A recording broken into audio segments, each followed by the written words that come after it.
Salut tout le monde et bienvenue sur la chaîne. À la demande de l'équipe, Selena Big Up si tu passes par là, je vais faire une petite série de vidéos sur la thématique en fait des critères impératifs de la certification. Alors, pour commencer, qu'est-ce que c'est en fait une certification?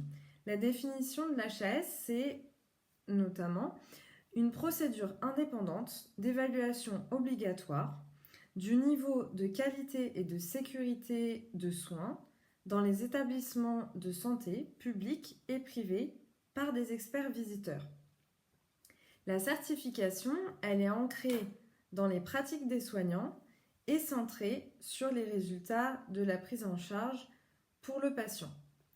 Il y a de nombreux enjeux sur la certification, mais celui qui m'a le plus motivé, c'est le fait d'être moteur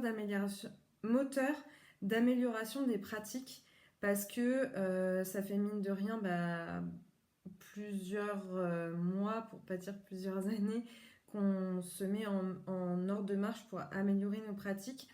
Et je trouve qu'avec le temps qui défile, on a vraiment observé un before-after dans le service qu'on a pu mettre en avant, notamment sur notre escalier de la réussite. Donc, la certification, il y a plusieurs enjeux. C'est le développement de l'engagement des patients, le développement d'une culture d'évaluation de la pertinence du résultat, le développement du travail en équipe, moteur d'amélioration des pratiques, et enfin l'adaptation aux évolutions du système de santé. Donc là, ce que je vais proposer, c'est que je vais vous présenter en fait les critères impératifs qui s'appliquent à notre service, parce que nous, on est sur de la médecine interne internationale et on n'est pas sur un pôle de chirurgie, par exemple. Parce qu'il faut savoir qu'il y a des critères qui vont être bien entendu spécifiques, par exemple pour la psychiatrie, pour les pôles chauds, pour la pédiatrie. Voilà. Donc nous, on va rester vraiment sur les items qui nous concernent, nous. Donc il y a finalement trois grandes catégories. Il y a la catégorie pour le patient, la catégorie pour les équipes et la catégorie qui inclut finalement l'établissement tout entier. Donc, pour commencer avec le patient, le premier critère, c'est que le patient exprime son consentement libre et éclairé sur son projet de soins et ses modalités. Ça fait partie d'un IQSS. L'IQSS, ça fera partie d'une des petites vidéos que je vais vous présenter.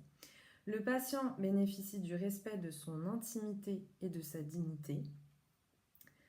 Le patient mineur bénéficie d'un environnement adapté, sachant que je précise tout de suite que sur notre établissement, la prise en charge des mineurs, c'est vraiment quelque chose de très spécifique qui nécessite des autorisations particulières, mais on y reviendra également. Le patient bénéficie de soins visant à anticiper ou soulager rapidement sa douleur. Sur la thématique des équipes de soins, les équipes maîtrisent les médicaments à risque. Les équipes maîtrisent le risque infectieux en appliquant les précautions standards adéquates et les précautions complémentaires. Les équipes améliorent leurs pratiques en analysant les événements indésirables associés aux soins qu'elles ont déclarés. Je fais défiler mes petites notes. Et enfin, on arrive sur la partie relative à l'établissement. L'établissement lutte contre la maltraitance en son sein. La gouvernante fonde son management sur la qualité et la sécurité des soins. La gestion des tensions hospitalières sanitaires exceptionnelles est maîtrisée. La prise en charge des urgences vitales est maîtrisée dans l'ensemble de l'enceinte de l'établissement. L'établissement analyse, exploite les indicateurs qualité et sécurité des soins. Voilà, donc on comprend bien qu'avec ces différents items, en fait, on a vraiment besoin de l'implication de tous et à tous les niveaux. Donc vraiment, chacun a un rôle hyper important à jouer. Euh, les items vont donc être l'objet donc, de petites séries de vidéos pour que l'objectif final, au-delà vraiment de la certification, et c'est vraiment ce que je ne cesse de vous répéter au quotidien, et c'est vraiment le message que je souhaite vous transmettre, c'est vraiment pour offrir une prise en charge aux patients qui soit la plus qualitative et la plus sécurisée possible. Voilà, si vous avez des questions, des suggestions, n'hésitez pas à me les poser et puis qu'on échange tous ensemble en équipe. Et puis bah voilà, c'est parti pour cette aventure de mini-série et je vous dis à très bientôt pour une nouvelle vidéo. Ciao!